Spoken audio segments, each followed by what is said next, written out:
Good morning, good afternoon, good evening, good whatever time of day it is. Thank you for tuning in to Conversations with Dr. Don. For your first-time viewers, Conversations with Dr. Don is an ongoing series of one-hour standalone talk shows where I interview interesting people like most of you out there about who they are as unique, one-of-a-kind individuals and about whatever it is that we have decided to talk about. And tonight my guests are so interesting and wild in their ideas and thinking. They've told me we'll talk about anything under the sun, and we'll find out how this works. Very delightful. These two gentlemen here are gym friends of mine, been knowing them for quite some time. And instead of working out, we tend to work our jaws out too much.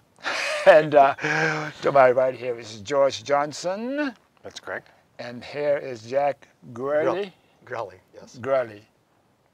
I'm going to say that Grelly. That's close.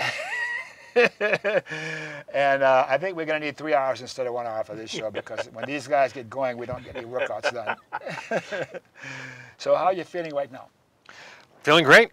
I can't complain. I've lived here in Oregon now, or Portland, for a year and a couple of months, and I love every minute of it. It's a great place to live. Don't say that too loud. More people will come in here. Well, it just rains a lot, so you may want to stay away. You know, Yeah. Okay, so. thanks. And how are you, Jack? Very good. Who said so? Me. Okay, and I'm fine. I'm a little nervous because we had some unexpected stuff going on before the show started, but it's squared away now. And thanks to my new director for stepping in and the rest of my marvelous crew. So let's get going here.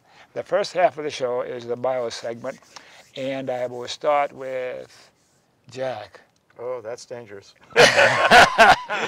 You know my mouth, I may not finish. Oh boy, here we go. Well, I brought my sleeping pills, Oh, okay. which I may not need them after all. Okay, Jack, if I would ask your best friend, who is Jack, what would he or she say? Jack is what? That depends on which one, because Pretend you're the best friend and say Jack is. yeah, but every best friend knows a different part of me. Uh-huh. So you Pick can't. Pick me. They're all dead. Resurrect one from the grave. This is okay. a fun competition, this show, I can tell the rest of the evening. Okay. They would say that I'm honest. I try to be truthful. I try to be open-minded. And unfortunately, I have a foot and mouth disease problem because I have a tendency to speak what I feel. And think. do they also say you can be rebellious? I try not to be that because when I was younger, every time I was a little rebellious, someone would come along. Since I was the shortest kid in school, they just whopped me and put me down on the ground. I'm not going to hit you, Jack. Okay. George will, but I won't. Oh, I can't wait. So, no, I had to be very careful. So your where I best was. friend would say Jack is and those things that you said. Yeah. Yeah. Now, because okay. most of the relationships I had, very close relationships, mind you, that's from the heart. So we're very close friends like that. And I help them with their problems. They help me with my problems. And we enjoyed doing lots of things together. Okay. You ready for the next question? Yep. It's hard. Okay. When and where were you born? 1935 in Racine, Wisconsin. Wisconsin. Yeah. Ah. Was it a state back then? Oh, yeah. It was. I'm leaving. Somebody come in and host this show. George. Sorry. I couldn't help myself. And Yeah, I'm not that old. Okay. why were you born? Why? Because my mother and father did it. Nothing there. Is there anything significant about your... Go ahead. Yeah, there is one thing. Ever since I was a little kid, I was taught inside to ask why. Unfortunately, that irritated everybody. And so I've always been. And when my father was ill and I went to the library, I started a habit that I've never quit. And that I was walking through the library as a 12-year-old looking, and all of a sudden this one book seemed to scintillate. And so I went and got that book, and it was on Socrates. And so that got me started in philosophy. But I've done that. And I think one of the highlights of my life was when I worked for oceanography in Corvallis, because I was part of the team, so I had complete access to the library. So I was taking books out every evening. So yeah, that's my big thing, is asking why, even if it gets me in trouble.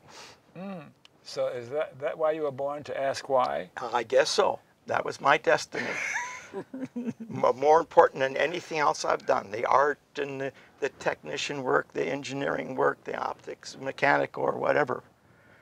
It was nice, and it all taught me things. But asking why was the most important. Why is it that that was the most important? Never mind. No, I found that in looking into yourself, that you find that there's a thing called the soul. And what my soul has done has led me through all different experiences and thoughts. And so here I am at 77, and I'm still learning. It hasn't quit. I'm still having experiences. I'm still being fed books that I should read. You know, so it just hasn't stopped, and it won't stop until I die. I figure I won't die until I've learned as much as I can in this lifetime. So you're all plugged up with knowledge. Yeah, he's plugged up all right. But just not knowledge, understanding. You have to convert all knowledge into understanding. Okay. So is there anything significant about your Wisconsin cultural heritage that's worth repeating? No. Your plain old American white bread, nothing significant? Well, Like cheese? No, the important thing is that when I joined the Navy, I left Wisconsin, and therefore I left my blinders. Because I was brought up in a very middle class, industrial working type attitude. We were really right on the fringes of being poor. My father was a baker. In fact, I started my apprenticeship at 12, being a baker. Thank God I didn't make it. I wouldn't have made it. But anyway, so when I lost my blinders, that's where I was really open, between reading Socrates and then... So I guess there just wasn't any dough in baking, huh? Oh, Well, okay. I'm leaving this set. The worst thing was the donut machine. Making the bread and the other stuff wasn't bad, but it had this old donut machine that would go, and out comes this thing, and would go down into meat fat, and go, and then flip it over. Oh, it stopped terrible. Do you have a religious preference? I hope you did. I was brought up a very strict German Lutheran. Ah. And eventually the church kicked me out. And then when my mother remarried, my father was a Methodist. Uh-huh. And when I came back out of the Navy, I started going to his church and even taught Sunday school, because they thought they had all these 12-year-old boys that were, running around dipping girls' hand, bothering the girls and everything else. Inkwells. Yeah, that type of thing. But anyway, so they put me in there because I was ex-military, see. Navy? Oh, come on. And so they put me in there. But unfortunately, see, what I did is I meditated and prayed, and I said, well, what should I teach that Sunday? And again, my soul, each Sunday, it would give me a specific thing that I must stress for these young fellows about life. Well, it wasn't too long, the church kicked me out. Because I was, for instance, this was just before Christmas, and the young fellows wanted to, we were discussing, I said, I want you to go home and look and write down all the toys you have, how many you played with, and then bring that next Sunday. So they all went home, wrote it, brought it next Sunday, and then I said, okay, now. And I went through each one, and the boy said, well, I only played with a few here, and a few here, and a few there. Each one was that way. I said, now why did you get those toys? Well, we wanted them. Well, why did you want them? Television? The why again. Yeah, the television, advertising, or was it because the kid next door had one and you had to allow your ego to be a little inflated by having the same one or a better one? And so we went through all that. So then we got down talking about why do you do those things and how you're being controlled by the TV and everything. Oh, man. Then I began to really make waves. So that's why they threw you out. Oh, yeah, yeah. The parents. See, because what happens, the kids said, well, why is our family having problems? So then we went through why the family. I said, are you trying to stay up, buy a bigger house, a newer car? Do you really need that? So they go home and ask their father, well, we don't really need that. If it runs and gets us to work, what more did we need? So you caused them problems. Yes. So they threw you out. Yeah. Do you have a religious preference today? None, all. None at all, huh? Because after I got thrown out of the last church, my first wife and I went over to the School for Asian Studies. And that's where I started to expand my consciousness into Buddhism, Hinduism, and so on. In fact, my first wife and I were married under a Hindu fire wedding. And that was the beginning.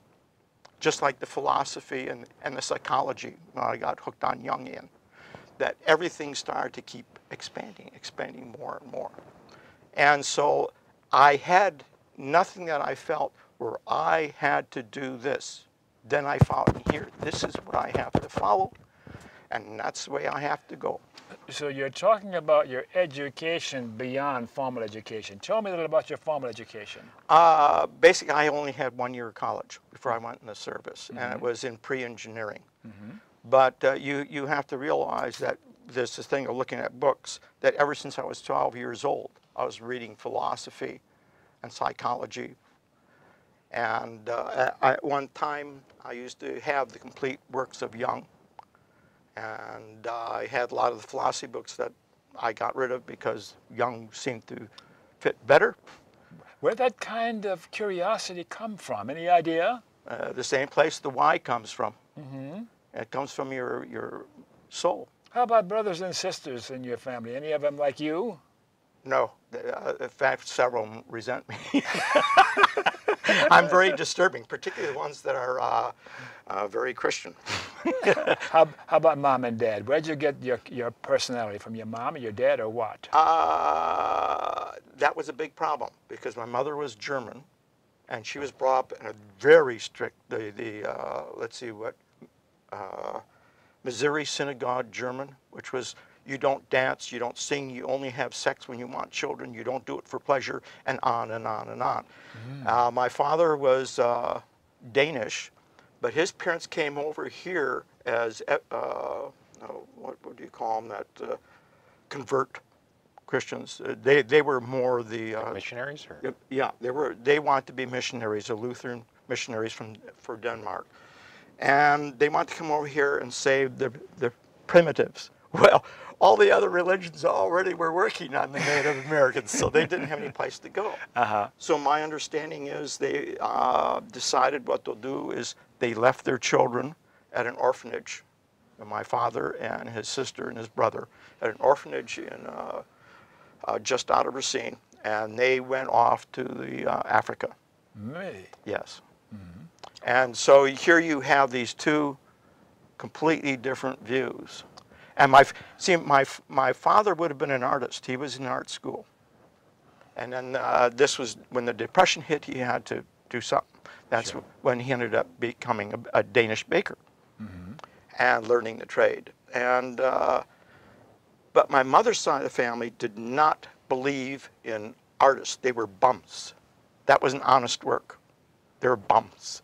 So I was told, I'm never going to do art. And the other thing was, I started out to be a lefty. So what do you do now in your retirement? You are retired, aren't you, at 77? Yes, yes. How do you spend your time nowadays? Reading, thinking, meditating, and I'm going back to my art, because one of the things I realized, my art had been very sterile. I've only responded to what I saw in the environment. If I was an old truck, I'd draw an old truck. What do you do now, art-wise? Paint, sculpt, or what? All. All, huh? But it's becoming symbolic, very much like some of the on books. I mean, Jung's book on symbology, which it was not just him. It was several of his people that also wrote. What does your wife say about what you do in your retirement? We try to, both of us try to help each other do the creative thing. And for instance, around the house, we got all the work split up. So neither one of us are a slave to the other. And the same, we allow freedom of thinking and freedom of expression so that we can each explore what's happening in here and the way we should be going. How often do you ask her why? Too many times. Too many times. Yeah, but so yeah, this is one of the, just that's the way it is. We try to, and this is why we get along so well. Can you say your wife's name for the viewers Yes, to know? Phyllis. Phyllis, huh? Yes. You want to say something to Phyllis? Which camera? Yeah, say something Oh, to this her. one. Oh, she's a master gardener. And in fact, today she just volunteered to work at Tell me their about farm. her. Talk to her. Oh, yes. Well, she probably wouldn't listen to me. Talk about her rebellious. No matter what I ask you. Okay, I love it. We're working on a certain set of assumptions. Right. How about children and grandchildren? I don't have any of those, but when I married Phyllis, she had a son and a daughter. And the son had been moved out, and the daughter was in the process of moving out when I moved in. And of course, they both resented me in the beginning because I was taking their father's place. And you don't want to know. Do you want to hear that story? We've only got another 30 minutes. So Yeah, man, what about me? No, it's a real... right, let's move on. Yeah. Your political persuasion nowadays, are you left, right, center, or we're independent. Both my wife and I, she was a Democrat, I was a Republican, and we both got fed up with the way things are going and became independent. Are you left, right? We're center. Oh, that's good enough. All right. Any memberships in political, social, or civic organizations? She's part of a Metro park system, and of course a master gardener. And I used to volunteer up at zoo, and I used to volunteer for AMSI. All right. So Were you a docent? Or how Yes. Yeah. Yeah. Cool. So let's leave you for now and go over to George. Good. Okay. That'll be the day. Please. George, can I ask you the same question? Sure. If I were to ask your best friend, who is George? What would your best friend say? Well, you'd have to assume that I have a best friend. Yes, I'm leaving.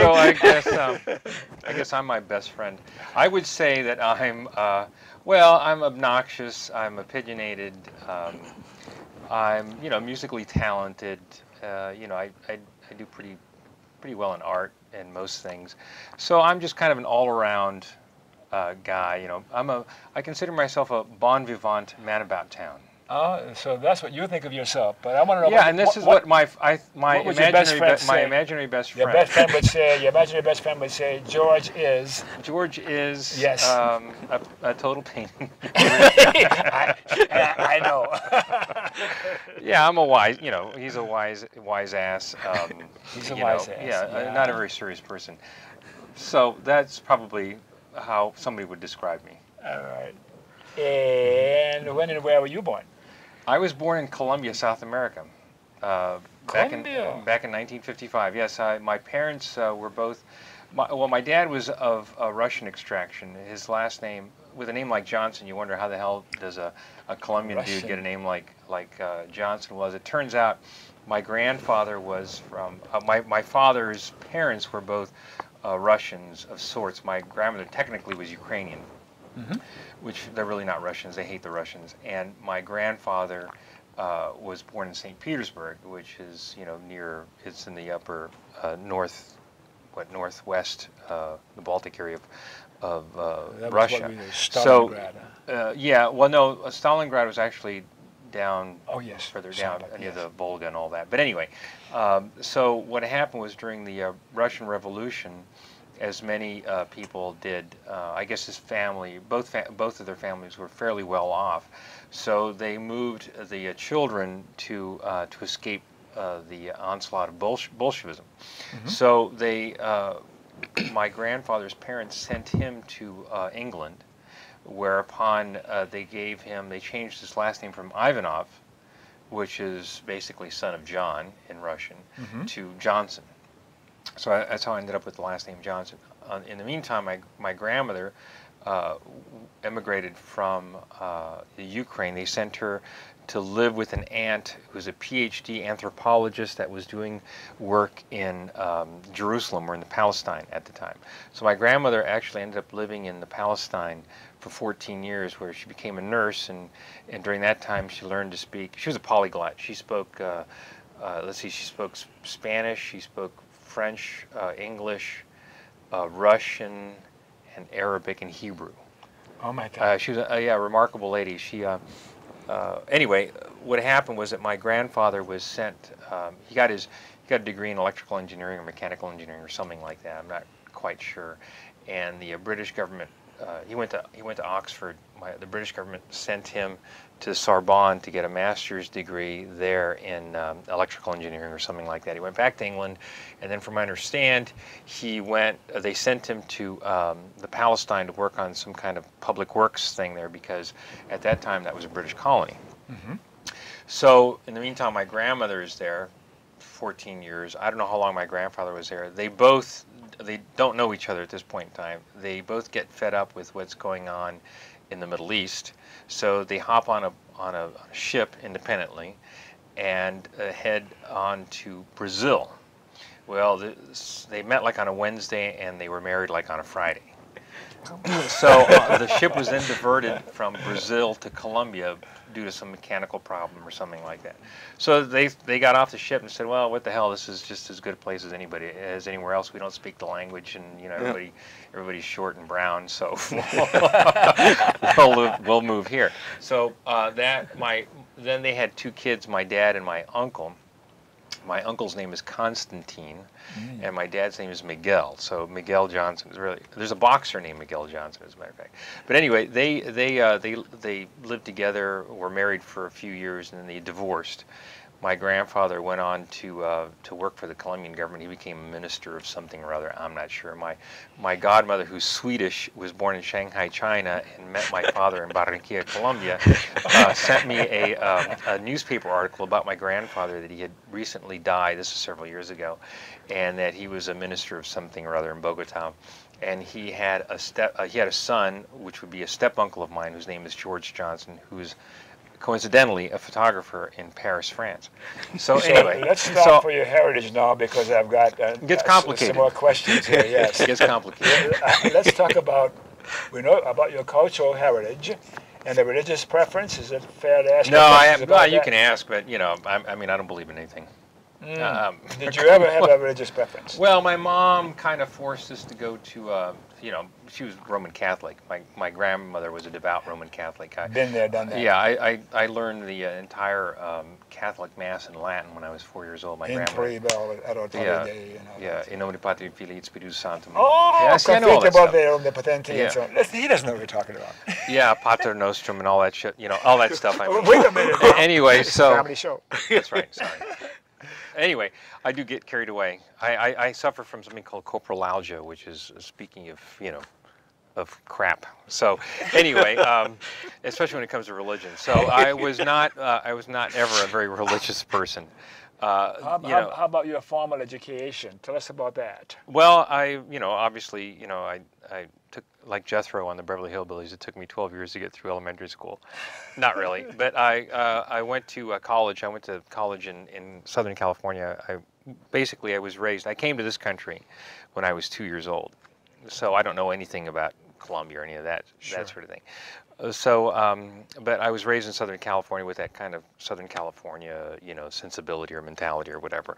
So I went to school at college at University of California at Irvine, and I was a pre-med student there. I ended up getting degrees in biology and chemistry, and then I got accepted to medical school. But I did at Columbia University, College of Physicians and Surgeons. But I decided not to go at the last minute, and my parents nearly had a heart attack because they had invested quite a bit of time and energy and not so much money, because it was relatively inexpensive to go to college back then. Tuition was only $624 a year. plus books, and then $15 parking. So it was really pretty inexpensive. Long time ago. Yeah, it was a long time ago. Yeah, we had abacuses and stone, and so books were very heavy at the time. But so anyway, I have a science education. I've always enjoyed science. I've always been sort of scientifically minded in a kind of weird, warped, illogical way. But so what did you do to earn your keep all your life? What kind of work did you do? Well, I've never really had a job per se. I mean, I worked in steel mills. I worked in a steel mill once when I was, in college. My mom was an accountant for U.S. Steel, and she got me this job working in the labor gang, putting in railroad ties and digging out slag tunnels. And it was really menial labor, but it was a lot of fun. It was a great experience. And then I got a job after I decided not to go to medical school. I was kind of hanging around the house, and my dad suggested to me that I should find a job. So I was going to meet a friend of mine at the beach in Newport Beach. We lived in Irvine at the time, and I was going to take my bicycle and ride down there and have a couple beers with him and a bowl of chili. And I happened to ride by this place. They had a help wanted sign out front. It was a company called Criticon, and they were a Johnson & Johnson company. Yeah, as you know, it's a big medical company. Yes. So I didn't really know what they were, who they were. So I just got in. I walked in and filled out an application, and I got interviewed, and they hired me to be a quality control inspector, inspecting these little things in a clean room full of Mexican ladies. And little did they know that I was fluent in Spanish, and so they would talk about their feminine hygiene problems. Family. Well, no, I haven't said anything. Not yet. I'm not wound up enough yet. So anyway, little did they know that I understood what they were talking about. So they found out that I had a little bit of an education, some talents in science and that sort of thing. So they hired me they transferred me to Florida, where I lived for the last 31 years of my life. So I've lived there ever since. But that job didn't really last because I hated it. I couldn't stand being in fluorescent lights, and I couldn't stand having a boss. So I always liked the photography thing. Now, I'm going to stop you now because they're going to yell at me in the control room. I just got a sign saying we should take a break. And oh, okay. But I've only started. I'm going to have to wind myself up again. All right, let's cut this thing. Let's take a break for a few minutes, then we'll come back and I'll quiz you some more. Okay, sure. Okay, control room, we'll take a break here now. Okay, we're going to...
Well, thank you for staying tuned. We're back. Now, for you viewers who missed the opening of the show, Conversations with Dr. Don, that you're watching, is an ongoing series of one-hour standalone talk shows where I interview interesting people like most of you out there about who they are as unique, one-of-a-kind individuals and about whatever it is that we've decided to talk about. And if you were watching earlier, you you can see for sure my two guests are indeed quite interesting. We need 3 hours to cover all the stuff that they're going to talk about. But anyhow, let's continue on. And we left off with you, George. You were talking about what you were doing in your life to earn your living or earn your keep. So I never did like, doing what I did. They made me an analytical chemist, and I know my way around, or knew my way around an analytical laboratory and all the mass specs and the infrared spectrophotometers, the gas chromatography, all that stuff, like you see on CSI and all those stupid shows. It's nothing like that at all. It's pretty boring. And it was incredibly boring, so I hated that job. And so in order to appease me, they offered me a job as an engineer. And it's like, what the heck do I know about engineering? I know nothing about engineering. I'm going to kill people, But anyway, they made me a sterilization engineer. And you might ask yourself, what the heck is a sterilization engineer? Well, a sterilization engineer is the guy who designs ways of killing microbes. And because everything from like Band-Aids to gauzes, everything that Johnson & Johnson makes that's claimed or labeled sterile on the label has to be guaranteed sterile. It means that there's no living organism present on their products until, of course, you open it and then you expose it to whatever organisms are floating around in the air. So that was my job, was to figure out ways of killing microbes. So we would put these little strips of this organism called Bacillus subtilis variety niger.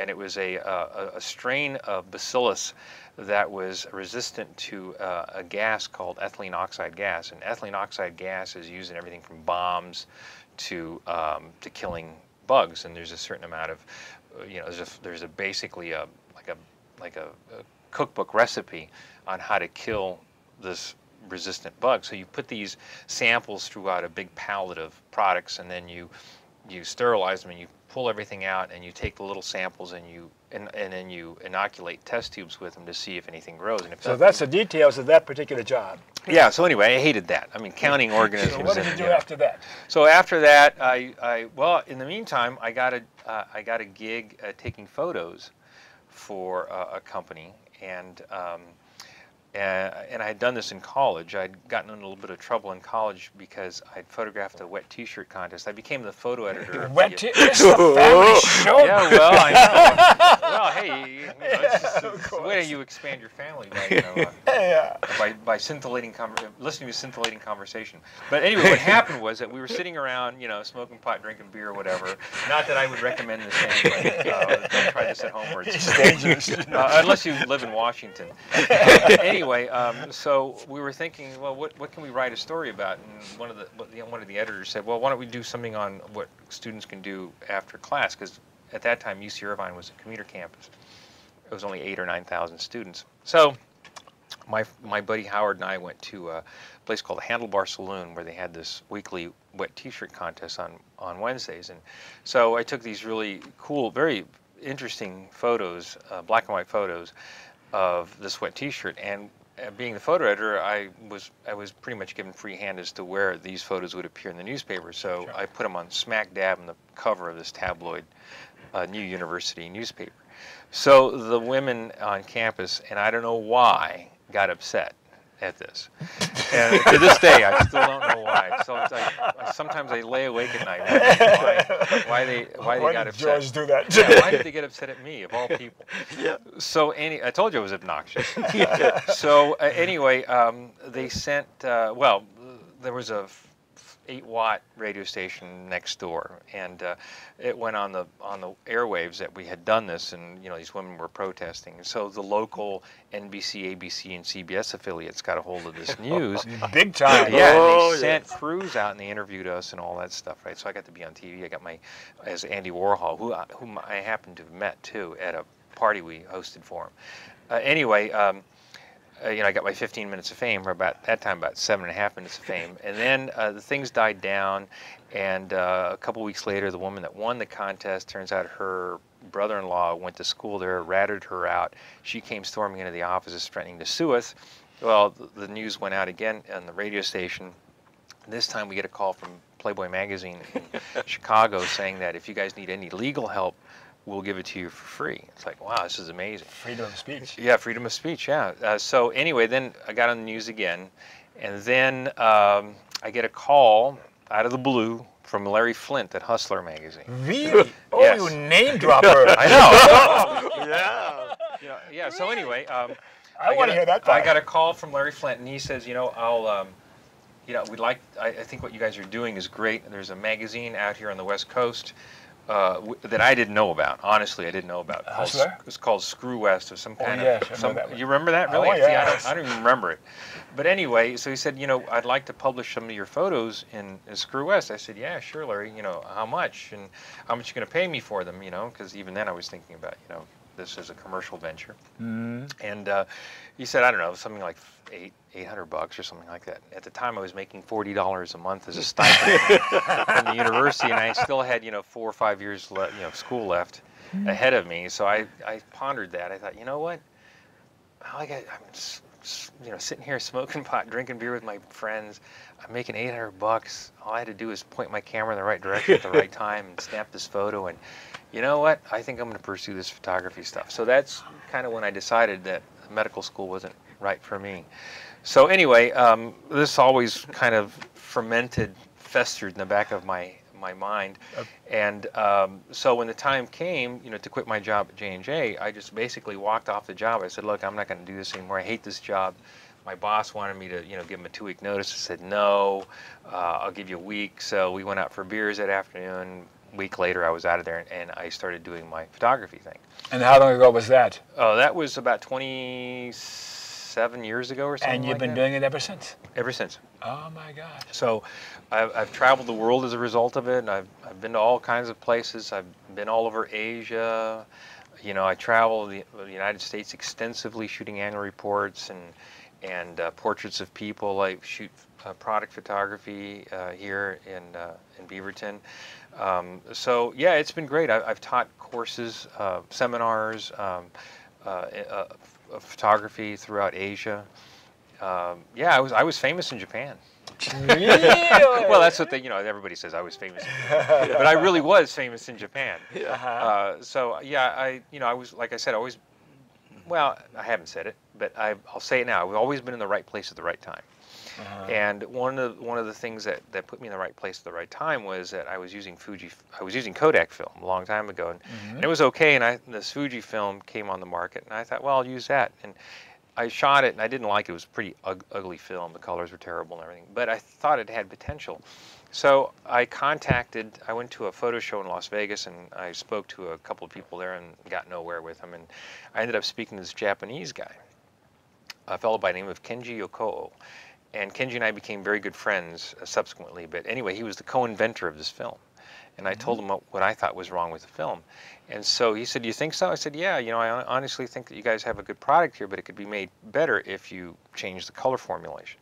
So he said, "Well, I'll have Tokyo make you some film, or Japan make you some film, and they'll FedEx it to you." I said, "Yeah, right, there's no way they're going to do that. Some yokel from Florida is going to, Anyway, sure enough, a couple weeks later, I get this package from Japan, FedEx from Japan. It's this film, and they've reformulated it to my suggestions, and I shot it, and it was still not great. It was better, but not great.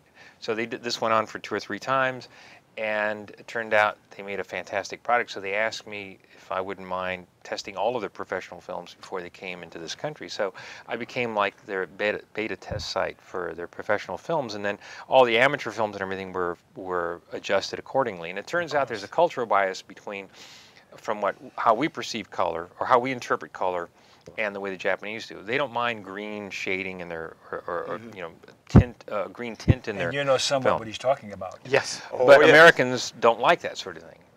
Or Westerners, I should say. So they made that.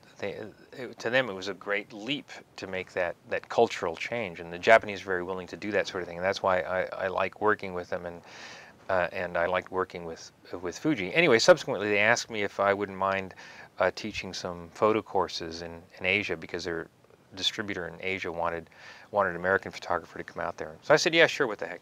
So we're on the plane going to Japan. We were the first Westerners to visit the plant in Ashigara, Japan, and they gave us a tour in this gigantic bus, and it's just my wife and I in this bus, and of course, if you ever toured a photo lab, they do everything or a film company, they do everything in the dark, so you can't see anything. So they take you in this darkened room, and you just hear the buzzing and whirring of machines and robots going, but you can't see anything because it would be really bad to turn on the lights. So anyway, then from there, I started doing my seminars, and my wife on the plane to Indonesia asked me, she goes, well, do you have any ideas as to what you're going to talk about? I go, I haven't a clue. So we got there, and I thought, I was going to have to talk for like a half an hour or something like that, right? No, it was an 8-hour day. Oh. And as you can tell, I have the gift of gab. So I got up there for 8 hours, plus there was a lunch break. And so it went over so well that, man, my wife and I did a ton of different countries there, and all shows were different. So they fly people down from Taiwan. Hey, can you give us a copy of your script? And my wife was like, no, he doesn't have a script. It's just all off the top of his head. And what we would do is set up these really cool studios, and they had all this equipment at my fingertips. And so we'd shoot. I talk about setting up a particular shot. We'd shoot it, and then after the lunch break, I'd come back. The film would be processed. We'd show it up on the projector, and then we'd critique the technique and how it was done. And it was a question and answer thing. So it was very cool. So and the people you were presenting to were professionals and professionals, sure. Professionals and serious amateurs. And they would travel. We went to Taiwan. They traveled from all over the place to go to Taiwan. We went to Malaysia. They were from all over Malaysia, from all over Thailand, from all over Indonesia. So it was a really cool experience. And then, of course, you've got connections all over Asia even today? No, because here's what happened. Well, I ended up suing Fuji. They misused some of my photos. It wasn't really their fault, but it was, they should have taken greater care. And when you're in Asia, you have to be very careful of copyright infringement. They don't view that sort of thing the same way we do. So anyway, and then of course when I went digital, the film business stopped. As a matter of fact, Kodak, just recently declared bankruptcy. They're making film in somebody's garage in Brazil, I think, or something like that. They're just not making any film at all. And I don't know. To be honest, I have no idea what Fuji's doing these days with film. I know they're producing some pretty good digital cameras, but that's about as far as I know about it. So hey, times change, people change, the world changes, and you just have to go with the flow. Oh yes. Politically, are you left, center, or right, or what? Generally speaking? Well, politically, I don't like what either. Unfortunately, this country's become highly polarized, one way or the other. Either if you're not with us, you're against us, from both the left and from the right, as this fiscal cliff thing is proving itself. Sure. Proving itself to be. So I tend to be, a person or a member of the party of common sense, whatever that happens to be. Where is that? And so far the membership is only one that I know of. So you've been hanging around this guy. Yeah, I think so. So I don't know. So I would consider myself as sort of a centrist, but I'm not really sure what that means. Because both sides need to come to some kind of arrangement here, because the art of compromise has been lost. Do you have any people from the past or alive today that you particularly look up to or respect? You mean like historical characters? Whatever. Or? Any names come to mind? Historical, religious? Well, yeah. I mean, whatever. Tons. I mean, I'm a great fan of Thomas Jefferson. I think I'm a great fan of Wolfgang Amadeus Mozart and Ludwig van Beethoven, Galileo, Copernicus.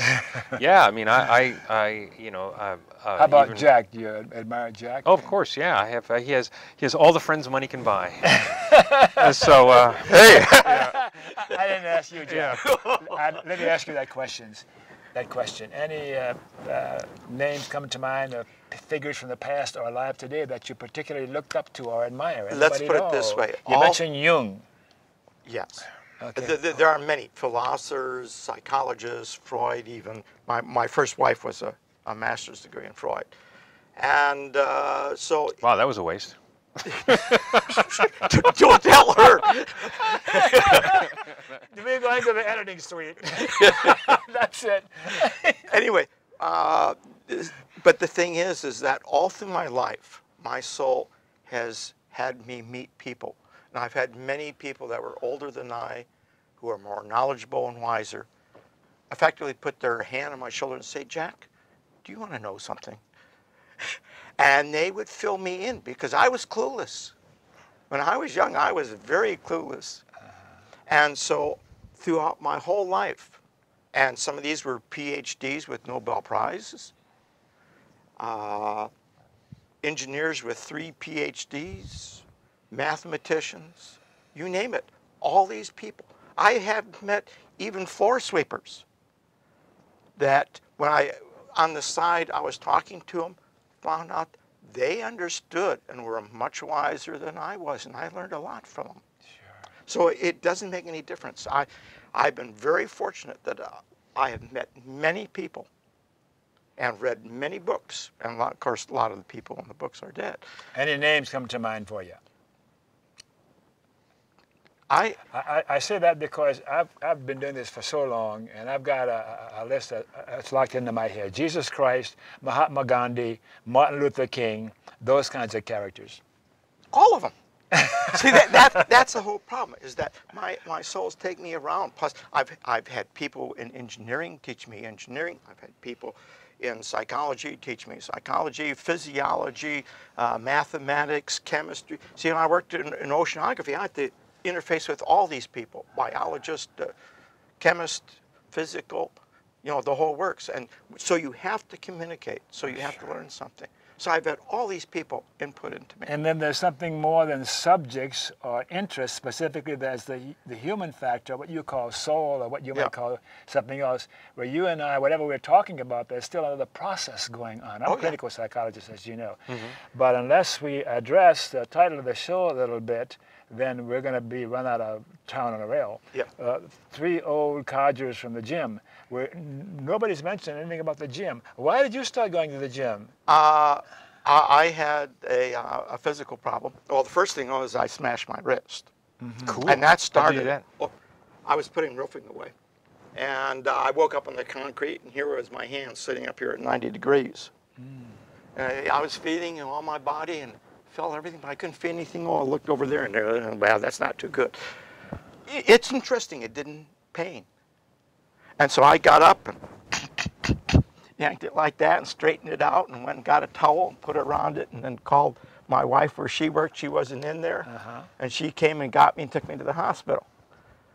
But that started it, because what happened, I ended up with an infection in there. And the doctor didn't take care of it. He cauterized it, but that kept the infection inside. Next thing I know, I got a tumor in here. Oh my gosh. And then my naturopath and I said, okay, well, how are we going to fight this tumor? So I got on a very strict cleansing diet, mostly liquids and vegetables and some other stuff. No meats, no sugars, none of that. And so I got it cleansed. We got the tumor down over halfway, but we couldn't get it down any smaller. So that's when I had to go in and have it done. And that's why I have here. I have a 3-inch diameter hole here. And that's why you're at the gym. Yep. Oh, see, I thought you had a kidney transplant, because that's usually where they place. No. And so after going through, one of the mistakes I made is when I went through that real severe diet, I didn't exercise.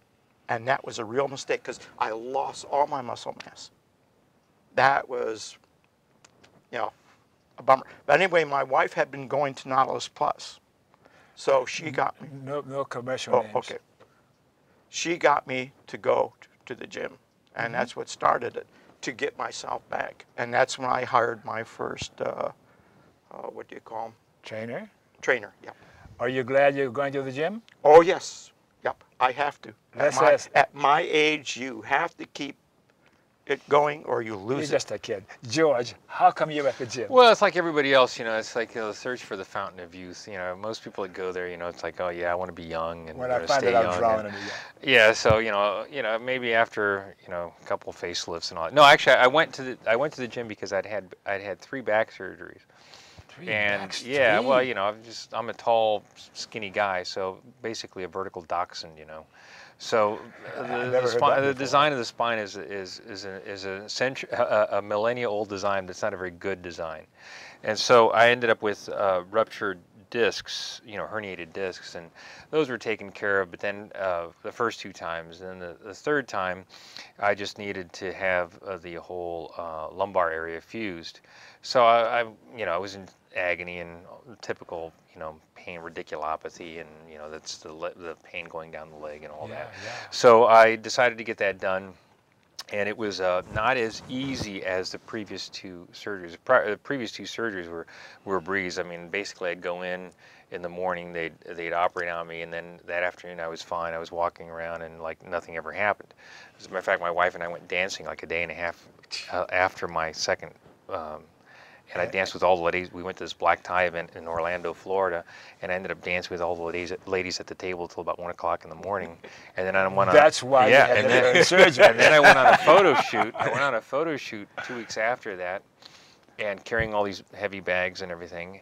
Sure, and I developed what's called a seroma, which is a little tiny, like a little blood blister, for lack of a better description, right next to the nerve root, which mimicked the same pain as I had before.